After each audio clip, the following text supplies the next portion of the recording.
O Olho de Horus.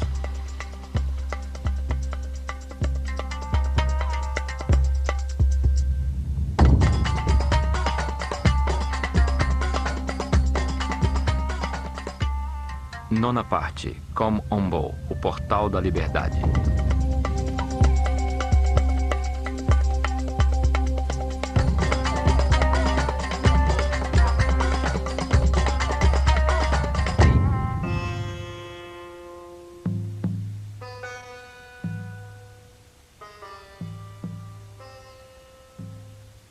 Os egípcios entendiam que a realidade era manifesta por um único Deus através de suas forças criadoras fundamentais. As divindades aqui chamavam de Néters. O mundo físico era dirigido pelo faraó, que representava o nível de consciência alcançada pelo homem durante o seu reinado.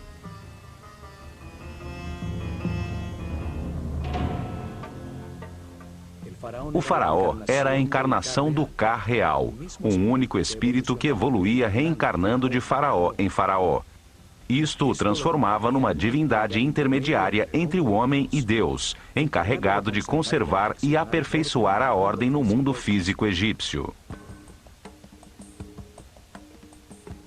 Seu universo espiritual era guiado pelo Hierofante, sumo sacerdote da escola de mistérios do Olho de Horus, primeiro servo de Deus, Hen-Neter-Tepi, o grande vidente.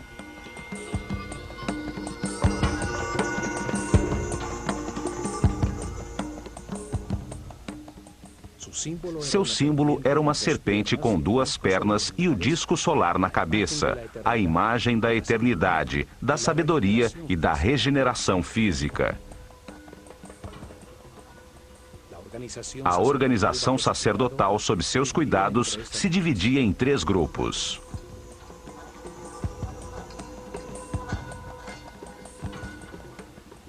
O primeiro se encarregava do conhecimento verificado e era dirigido pelo mais sábio dos sacerdotes.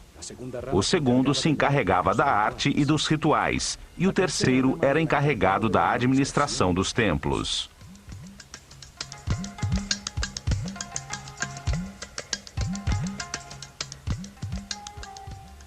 Os sacerdotes do conhecimento eram os pedagogos incumbidos de preparar os herdeiros de sua casta.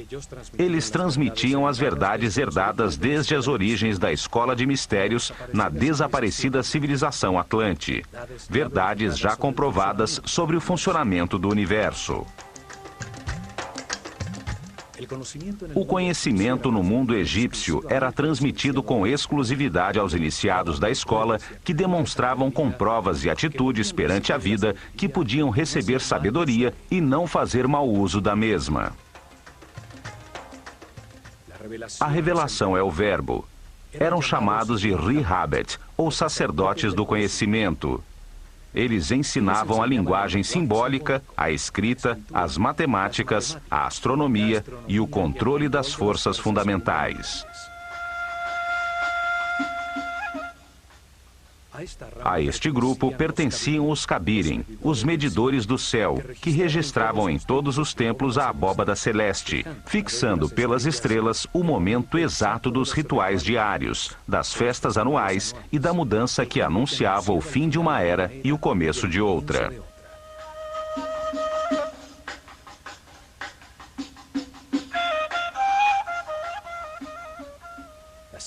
O segundo grupo se encarregava da produção de obras de arte, do desenho arquitetônico e da construção dos templos, da direção das oficinas onde os iniciados, ajudados pelos artesãos do povo, fundiam as esculturas simbólicas. Estes sacerdotes criadores desenhavam e supervisionavam as inscrições nos muros dos templos. Eles ensinavam a trabalhar a arte com a sabedoria do amor, a desfrutar do ofício, a dar sempre o seu melhor. Desenhavam os símbolos, ferramenta fundamental dos rituais, os objetos e as figuras simbólicas. E depois determinavam o que se devia fazer regularmente com eles nos momentos cósmicos, tais como os solstícios e os equinócios.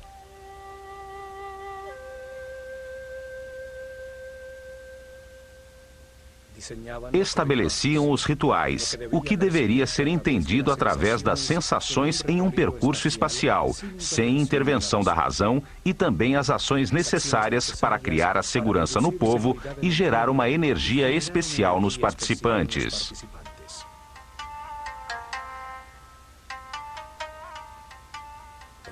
O ritual induzia os sacerdotes da escola de mistérios do Olho de Horus a ter autoridade perante o povo, utilizando o controle da intuição, da percepção do ser humano, independente de seu preparo ou nível de consciência.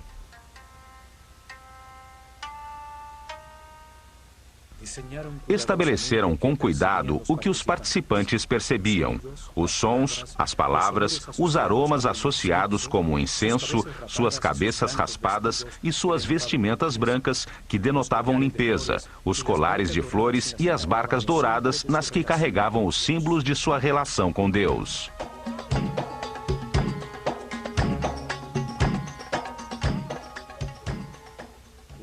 Usavam o ritual para transmitir ao povo a hierarquia e a ordem da sociedade que organizaram, utilizando ferramentas singelas, tais como a riqueza das vestimentas, sua visualização, a arrumação ou a quantidade dos participantes. O ritual renovava a relação entre os poderes. Acima, o Deus único. A seguir, os néters, os mortos, os sacerdotes, o faraó, seu exército e o povo. Os rituais aproximavam o homem do sagrado, induziam emoções intensas que impulsionavam suas ações de uma forma suave.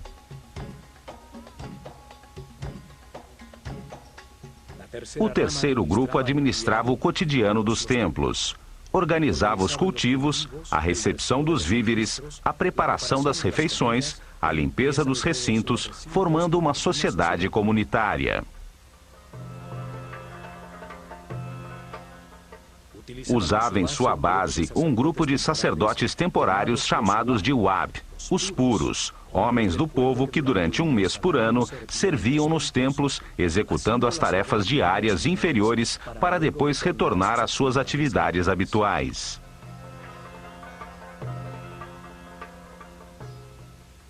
Alguns viviam no campo, cultivando os terrenos cedidos pelo templo em volta dos seus muros externos.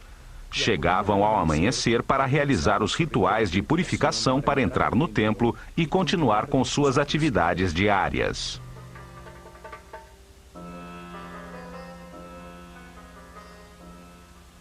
Outros viviam na aldeia próxima ao templo e trabalhavam o restante do tempo na administração estatal. Carpinteiros, operários e pedreiros consertavam e ampliavam o templo nesta modalidade de trabalho temporal rotativo.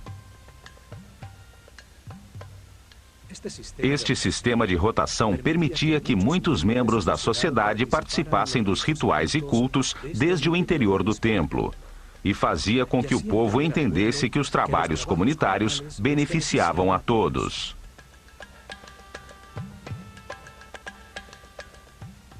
Os três grupos convergiam nos templos, os lugares onde se organizava a ordem, o Ma'at, a busca do equilíbrio harmônico temporal.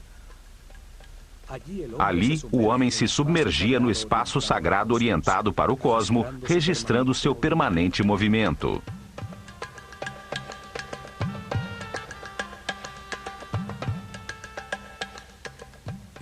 O templo era o instrumento de preservação da ordem e não um mundo criado para a salvação da alma. O espírito se aperfeiçoava e adquiria mais informações através da reencarnação ao compreender os erros cometidos. O erro era um instrumento de aprendizado. Não era necessário ser salvo dele.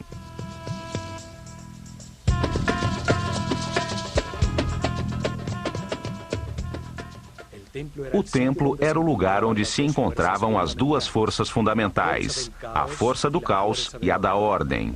Ali se atingia o equilíbrio necessário, a harmonia que leva ao aperfeiçoamento de todos os indivíduos da sociedade.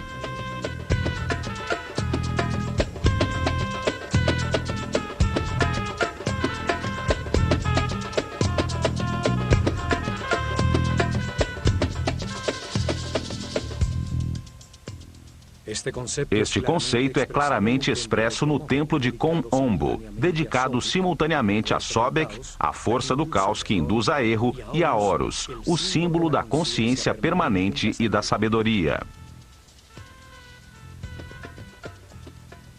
Neste templo, os iniciados da escola começavam o seu aperfeiçoamento espiritual. Aqui chegavam a transcender o medo e os atos automáticos do instinto de defesa a controlar o chakra raiz.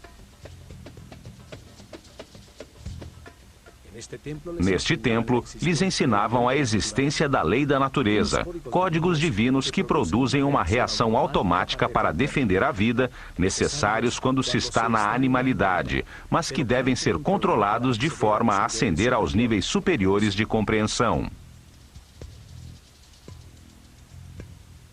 Não se pode ser sábio tendo uma série de condutas automáticas ou reações agressivas descontroladas que ferem as relações que mantemos com todo o mundo.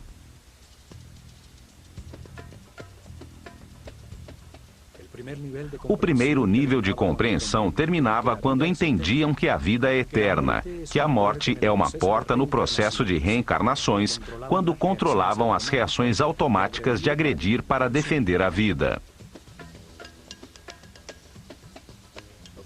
Isto era demonstrado ao sobreviverem à prova da morte no centro conceitual dos dois altares, demonstrando sua audácia, segurança e confiança ante a perfeição de tudo que ocorre no universo, como veremos neste programa.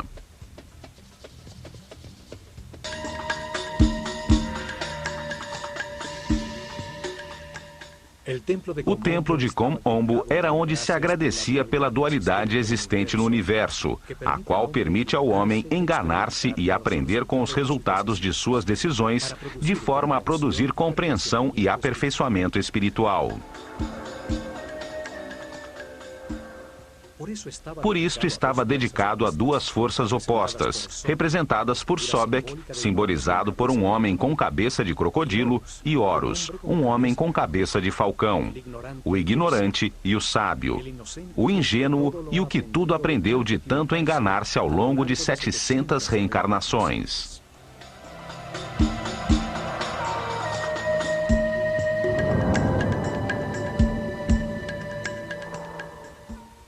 Situado às margens do Nilo, a 48 quilômetros ao sul do templo de Edfu, a aproximadamente 25 graus de latitude norte e aos 34 graus de longitude leste, encontram-se as ruínas do templo ptolemaico de Kom Ombo, chamado antigamente Pa-Sobek, o domínio de Sobek, força simbólica representada por um crocodilo. Neste lugar não existe um grande complexo como em Edfu ou em Dendera. O templo era protegido por muros elevadíssimos e o povoado estava em volta de um forte do exército imperial, onde os elefantes africanos eram treinados para a guerra. Ali, desde tempos muito remotos, ao lado do desaparecido forte, existiu um templo dedicado a honrar a polaridade, a dualidade de tudo neste mundo. Durante as dinastias ptolemaicas, o templo foi reconstruído, e são suas ruínas as que chegaram até os nossos dias. Kom Ombo estava voltado para os 43 graus e meio sudeste, em direção à estrela Alfa do Centauro, uma estrela do hemisfério sul, que anunciava o surgir do Sol no equinócio de outono. O templo, dividido ao meio, é dedicado por igual a Sobek e a Horus, os dois extremos do caminho do aperfeiçoamento. Sobek, o começo do caminho, a ignorância e a animalidade. Horus, o fim do mesmo, a consciência permanente e o fim do ciclo de reencarnações.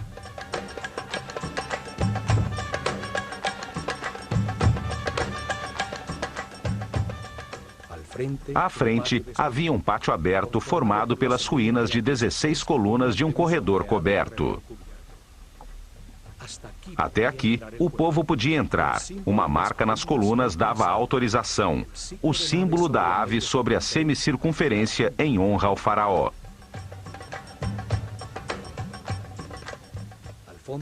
Ao fundo vê-se uma das torres que ainda restam do muro externo. Talhados em seus muros, vemos as duas figuras simbólicas frente a frente e o faraó Ptolomeu V que ordenou a reconstrução do templo.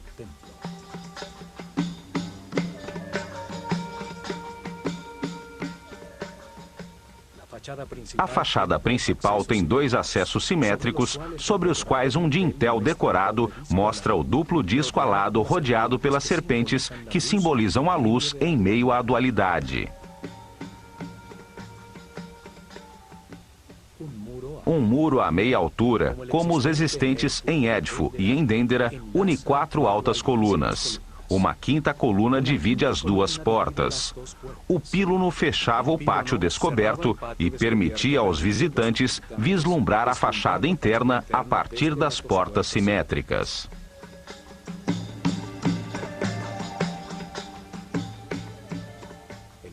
O pátio das colunas era menor que o do templo de Édifo. À sombra de suas desaparecidas galerias, os iniciados da escola de mistérios se refugiavam do sol.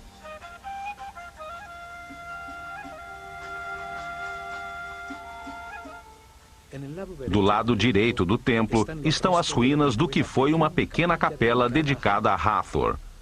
Em seu interior se conservam os restos mumificados de alguns dos crocodilos que eram mantidos em um labirinto de túneis inundados sob o templo.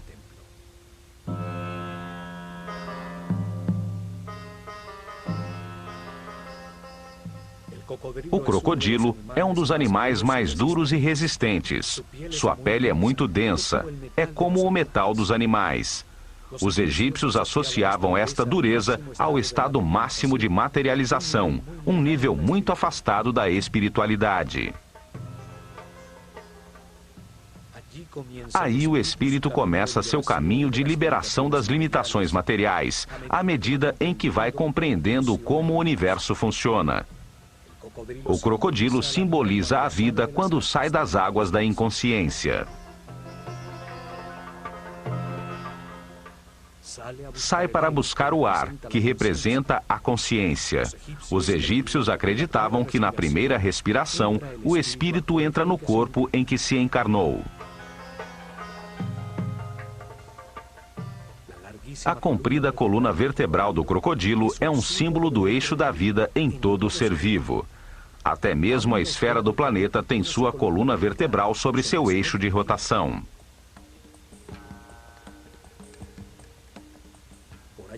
Por ela se movimentam as forças eletromagnéticas que lhe dão vida e que formam um campo protetor das radiações solares ultravioletas em volta do planeta, permitindo o desenvolvimento da vida e a evolução da consciência. Sobek, o crocodilo, e Tuaret, a hipopótama, representavam nos mapas celestiais as estrelas circumpolares que, situadas sobre o eixo de giro do planeta, brilham fixas por milhares de noites sobre os polos.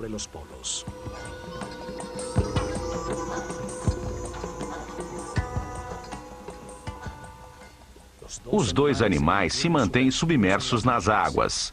Reinam na escuridão, subindo ocasionalmente à superfície em busca de ar para respirar.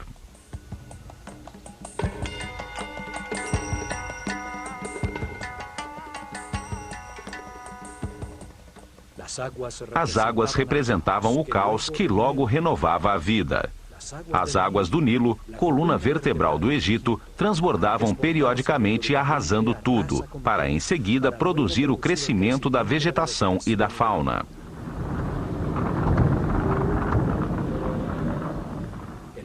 O caos desarruma as partes, permitindo que logo se organizem pelas harmonias ou afinidades entre elas, que as unem momentaneamente.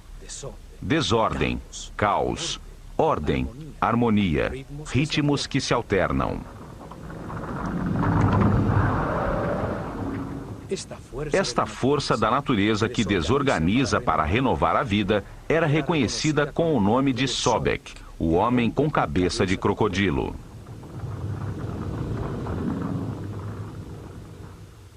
Sobek pertence à corte de Set, o senhor da escuridão, a força que leva o homem ao materialismo, à sensualidade, que atrasa seu caminho evolutivo e que semeia em sua vida decisões erradas para que aprenda com seus próprios erros.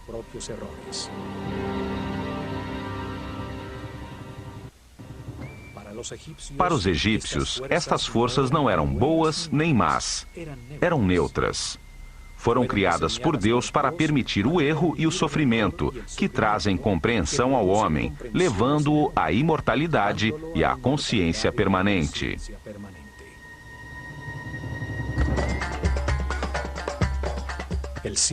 O templo está simetricamente dividido. O lado direito, a leste, é dedicado a Sobek. O lado esquerdo, a oeste, a Horus. O princípio e o fim do caminho evolutivo da consciência.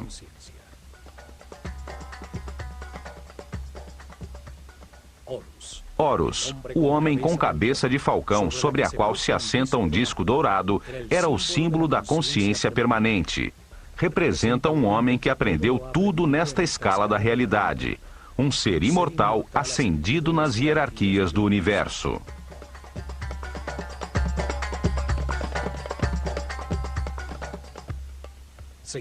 Encontra-se ao fim do caminho do aperfeiçoamento, quando o homem se transforma num mestre, num iluminado que se dedicará a outras missões no universo.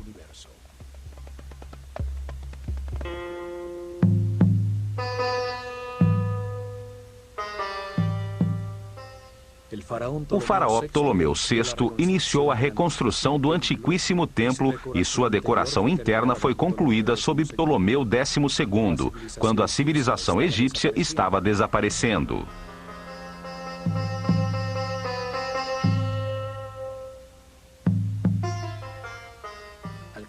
Ao cruzarmos a fachada de 5 colunas com seus muros intercalados até meia altura, temos acesso ao salão comum, a Sobek e Horus, chamado de Casa da Vida. É um mundo simbólico, ali onde os iniciados recebiam ensinamentos e produziam suas artes e escritas, interagem as duas forças opostas. 10 altíssimas colunas com capitéis florais sustentam o teto mais alto do templo. Aqui, os iniciados escutaram de seus mestres que para avançar no caminho espiritual é necessário construir uma vontade inquebrantável. Há que se querer fazê-lo de forma consciente. As primeiras lições e exercícios eram destinadas a obter homens de fibra. Uma rígida disciplina era necessária para estudar, para controlar os temores, para dominar as paixões. Poder fazer e abster-se é possuir duplo poder.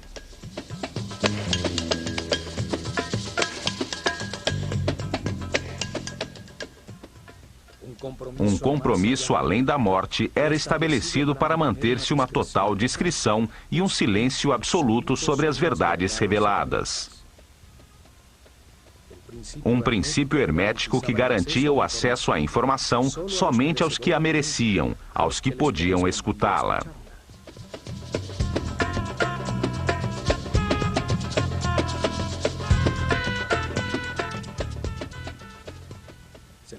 Era-lhes revelado que quando ainda não existem a consciência e o livre-arbítrio, são necessários os instintos, as condutas e reações automáticas.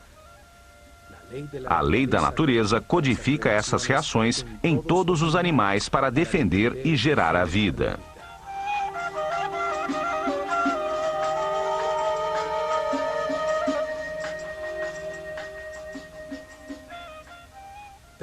Mas quando se nasce como um ser humano e se quer abandonar a animalidade original, é necessário ter controle e consciência. Ceder às forças da natureza é apenas seguir a corrente coletiva. Só se obtém o conhecimento e evolução de forma individual.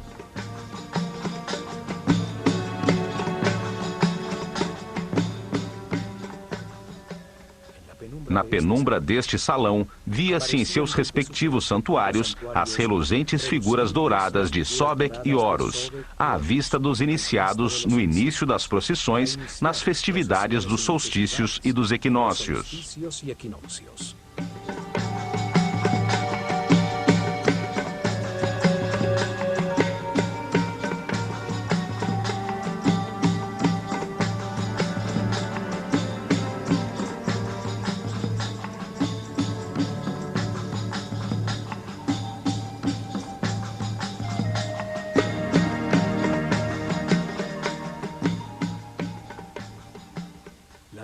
A decoração dos seus muros é cerimonial.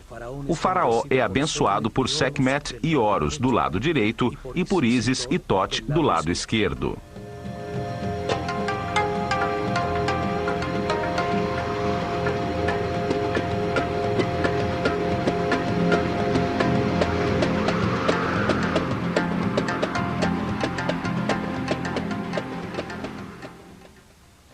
Outro mural semelhante existe do lado de Sobek, ressaltando a igualdade das divindades sem importar suas condições polares, se são boas ou más, se há luz ou escuridão.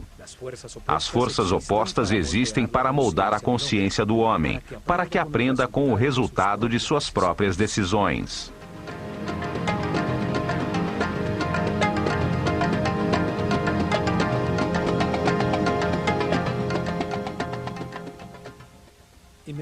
Logo a seguir, chega-se a um espaço transversal onde se encontram o Salão das Purificações e o Salão de Recepção das Oferendas do lado de Horus.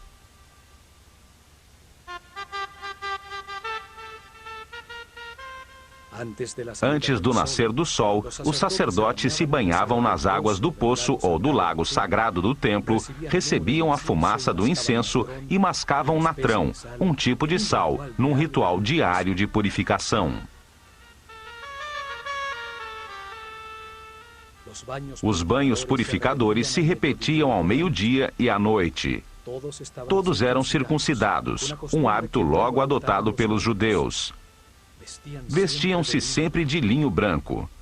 Não lhes era permitido usar vestimentas que contivessem peles ou partes de animais mortos, como o couro e a lã. A única exceção era a pele de leopardo sob os ombros, usada pelos altos sacerdotes, os Sem.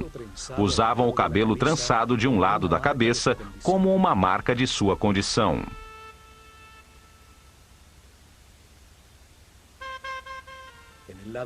Do lado esquerdo do templo, existe um poço profundo com uma escada que submergia sob o Nilo. Neste poço, os sacerdotes realizavam suas purificações matinais.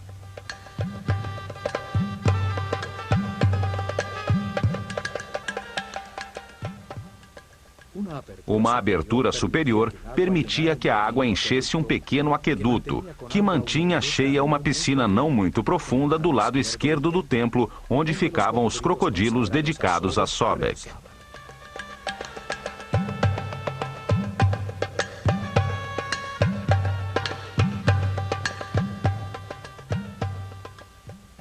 O poço servia também como um instrumento de medição. Seus degraus mediam, durante anos, os níveis do rio e assim podiam prever as inundações futuras.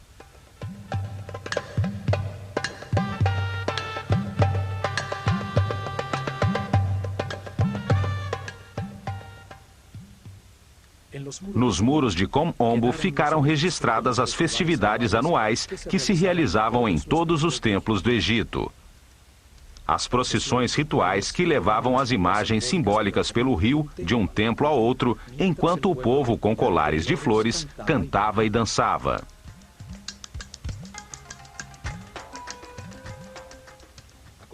Em seguida, encontramos o corredor das escadas que conduziam ao terraço do templo, num esquema semelhante ao dos templos de Edfu e Dendera. Uma escada em caracol de um lado e a escada reta rente ao muro do outro.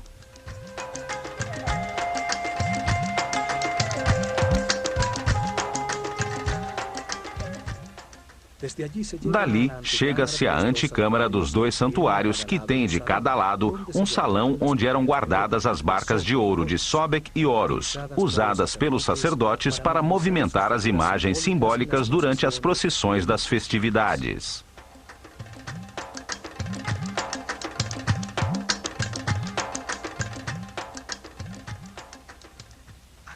Aqui existe um mural em baixo relevo, onde aparecem Ptolomeu e sua esposa Cleópatra, na presença de Horus e Sobek.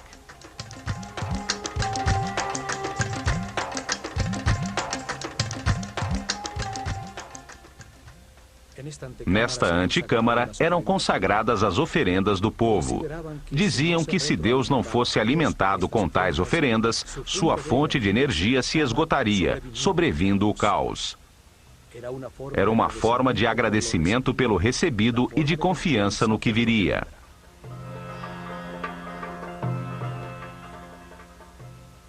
Chegavam diariamente ao templo pão, cerveja, frutas, vegetais, mel, azeite, perfumes, velas, sal, natrão e tecidos de linho, que eram recebidos pelos sacerdotes no salão das oferendas, e a seguir colocavam na antecâmara como uma forma de agradecer a Deus por sua abundância.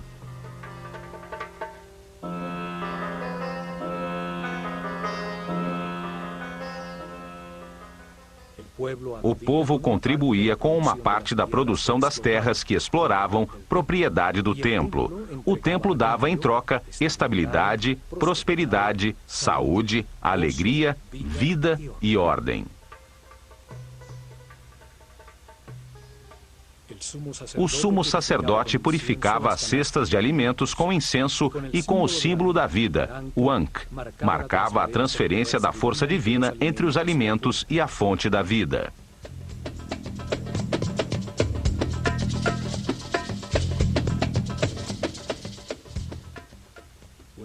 Depois de consagradas, as cestas com os alimentos eram levadas ao exterior da Casa da Vida, ao Pátio das Galerias, onde era distribuída entre os moradores do complexo religioso. Finalmente, no interior do templo, chega-se aos dois santuários, onde se encontravam os tronos com as imagens que simbolizavam os dois extremos do caminho do aperfeiçoamento.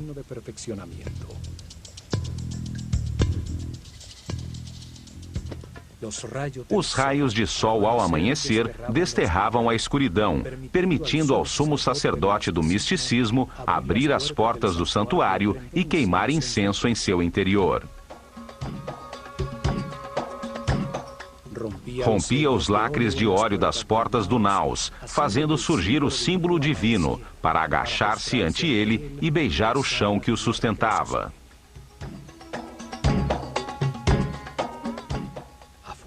Do lado de fora, na penumbra do Salão das Aparições, os discípulos cantavam hinos religiosos e se ungiam com mirra, óleos, linhaça e canela, iniciando a primeira meditação do dia. No interior do templo, os assistentes do sumo sacerdote arrumavam a areia do chão, varrendo as marcas dos pés, fechando atrás de si as portas que desde o salão das escadas levavam à antecâmara até a manhã seguinte.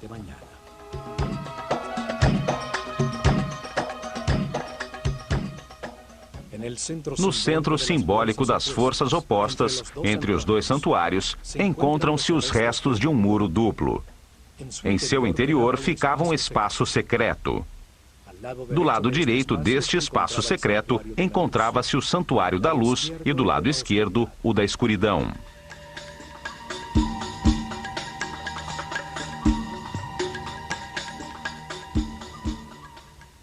De nenhum dos dois santuários podia-se saber que existia este lugar entre os muros. Neste espaço, que era mantido cheio de água até o topo e com acesso no terraço do templo, era onde os iniciados tinham que passar pela prova da morte.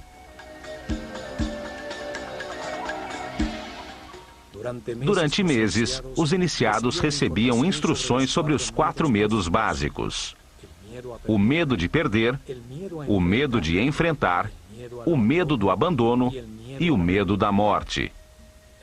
Compreendiam que o medo produz uma reação psicossomática, uma reação neurohormonal automática. Esta reação se manifesta em uma tensão, em aumento da frequência cardíaca e da respiração. A razão fica bloqueada e surge uma vontade de agredir ou de fugir. Todas elas reações automáticas fora de controle que produzem uma perda da paz interior e da energia vital.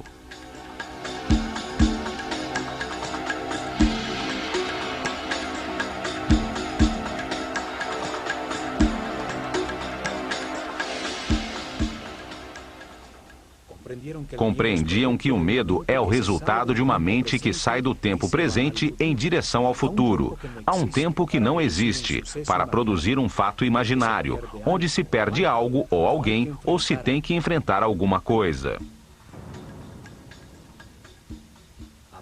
Aprendiam a disciplinar a mente de forma voluntária e consciente, guiando-a com pensamentos escolhidos.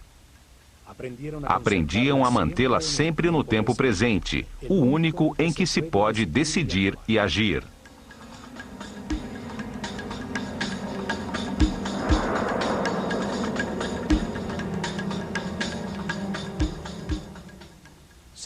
Treinavam para manter pensamentos de satisfação. Compreendiam que tudo o que ocorre é perfeito e necessário para sua própria evolução, que o que lhes acontece tem relação com eles. Assim, aprendiam a evitar os pensamentos negativos, a confiar no universo, a manter-se em paz e harmonia.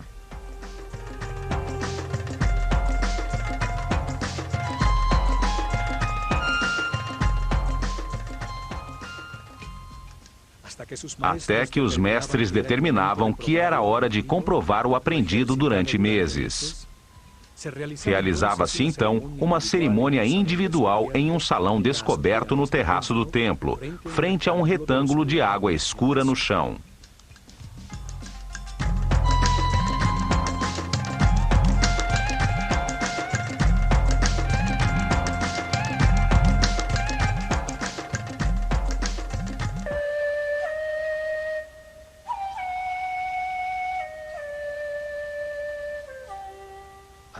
Ao começar o dia, após o banho de purificação, o discípulo e seu mestre subiam pela escada reta até o terraço, chegando ao salão das cerimônias descoberto frente a um retângulo de água no chão.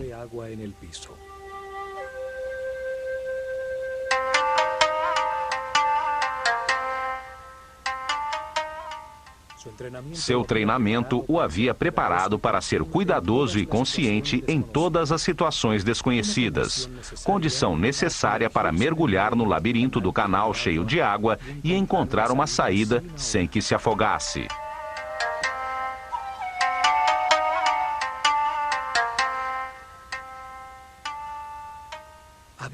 Chegava a hora de demonstrar o compromisso temerário de escapar ou morrer.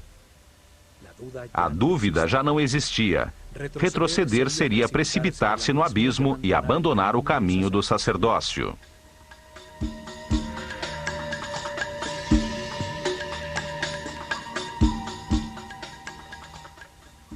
Com uma tomada de ar, o símbolo do espírito e da consciência mergulhava numa espécie de túnel vertical com reentrâncias, como num labirinto que afunilavam a passagem.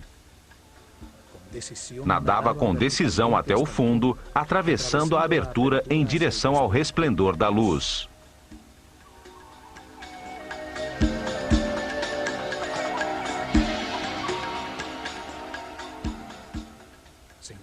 Via-se então num tanque estreito, onde se avistava a silhueta recortada de um enorme crocodilo contra a luz do sol. Podemos imaginar o medo que pode ser produzido e o controle que se tem que ter sobre a mente para permanecer calmo e examinar em volta.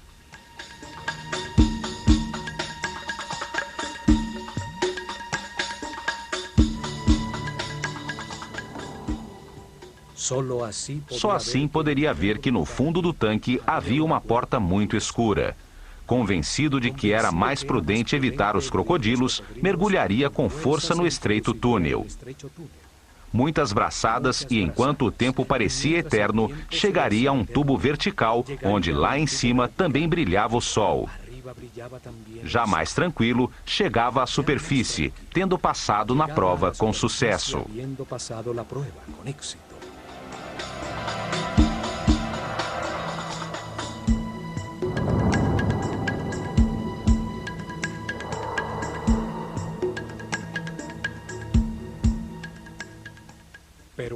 Alguns, porém, em razão do pânico ou em um estado de total irracionalidade, emergiam rapidamente ao lado do crocodilo, que era mantido bastante alimentado para não atacar, e eram informados de que haviam falhado na prova, que a saída não se encontrava passando ao lado do animal.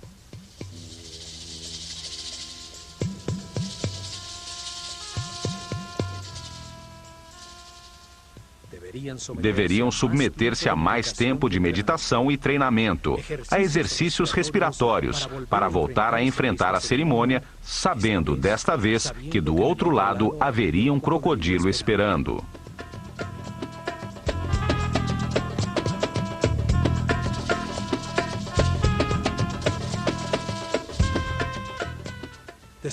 Após os santuários com o tanque central de prova, sobre um segundo corredor perimetral se encontram 6 capelas, 3 de cada lado de um espaço central com a escada que conduzia ao terraço do templo.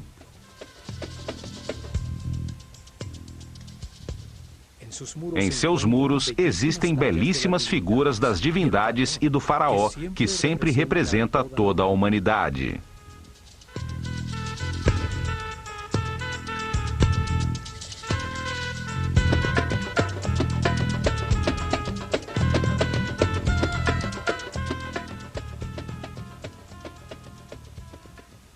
Neste corredor perimetral se encontra a famosa cena onde o imperador Trajano se ajoelha ante Imhotep, o arquiteto de Saqqara, que lhe apresenta uma série de instrumentos cirúrgicos, fórceps, pinças cirúrgicas e tabelas farmacêuticas.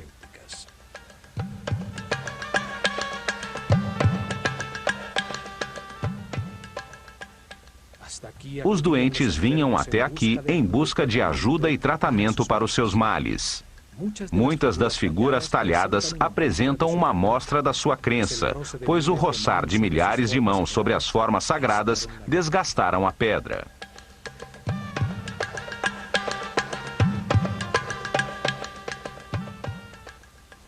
Neste muro também se encontra uma porta simbólica que existe na mente de todo ser humano. Ela se comunica de um ponto central, neutro na dualidade, com as dimensões superiores. O mesmo caminho que o iniciado utilizou entre os 2 santuários para avançar ao nível seguinte de seu treinamento.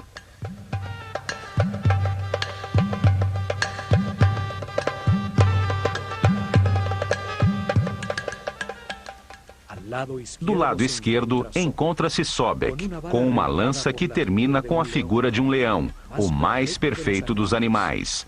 E à direita, Horus, com uma faca com pernas humanas, símbolo do caminho de sofrimento e autocontrole de qualquer ser humano para chegar à condição de mestre ascendido.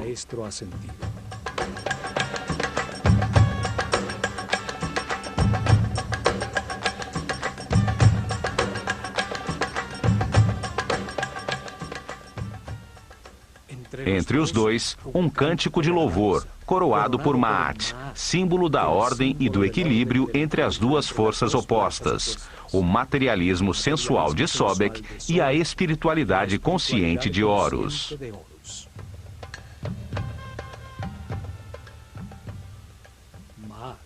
Maat, a ordem, sustenta o céu, e em sua volta se encontram as imagens repetidas sobre si mesmas, as quais simbolizam o movimento dos 4 ventos: o leão, o falcão, o touro e a serpente de muitas cabeças, as forças do destino a que todos os homens estão submissos.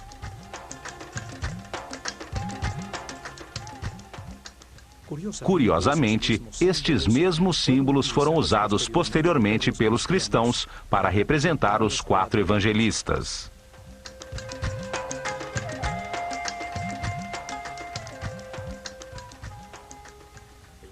O desenho simbólico deste templo, dividido simetricamente entre a luz e a escuridão, onde os iniciados demonstravam o controle sobre seu medo da morte ao atravessar por um ponto central, neutro em meio à polaridade, deixa muitos ensinamentos.